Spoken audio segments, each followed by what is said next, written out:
Every time we eat, our bodies break food down into nutrients that fuel everything we do: moving, thinking, healing, and even breathing. One of the most important nutrients is glucose, or sugar. Glucose is like the body's preferred fuel, and it travels through our bloodstream to reach our cells. Glucose entering bloodstream after a meal. But glucose can't get into cells on its own. It needs help. That help comes from a hormone called insulin, which is made by an organ near the stomach called the pancreas. Insulin works like a key. When glucose shows up in the blood, insulin opens the doors of the cells so sugar can move inside and be used for energy. Scene: visual of insulin unlocking cells. Narrator: diabetes happens when this system doesn't work the way it should. Either the body doesn't make enough insulin, or the cells stop responding to insulin properly, or sometimes both happen. What exactly is diabetes? Narrator: diabetes is a condition where blood sugar levels stay too high because insulin isn't doing its job effectively. There are two main types, type 1 and type 2, and they work differently. Type 1 diabetes.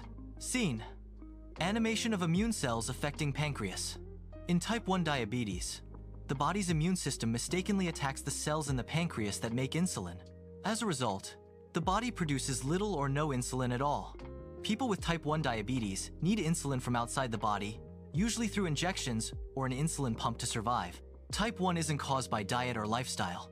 It's an autoimmune condition, often developing in childhood or early adulthood, though it can appear at any age. Type diabetes. Scene: cells resisting insulin. Narrator: in type 2 diabetes, the body still makes insulin, sometimes even more than usual, but the cells stop responding to it properly. This is called insulin resistance. When cells resist insulin, glucose stays in the bloodstream instead of moving inside to be used for energy. Over time, the pancreas tries to keep up by making more insulin, but eventually, it can't produce enough. Scene: risk factors on screen. Diabetes, family, age, weight, inactivity, and metabolic issues. But it's important to remember, type 2 diabetes is not anyone's fault. It's a combination of genetics, biology, and environment. Why high blood sugar matters. Scene: blood vessel cross-sections. Narrator: having high blood sugar for too long can stress organs and blood vessels throughout the body. Over time, it can affect the eyes, kidneys, nerves, heart, and circulation. This is why monitoring blood sugar and getting medical guidance is so important. How diabetes is managed. Scene: people living normal lives, diverse activities. Narrator: because every person's body is different, diabetes management also looks different from person to person. Doctors may recommend approaches such as monitoring blood sugar, making nutrition and activity changes, or using medications, including insulin when needed.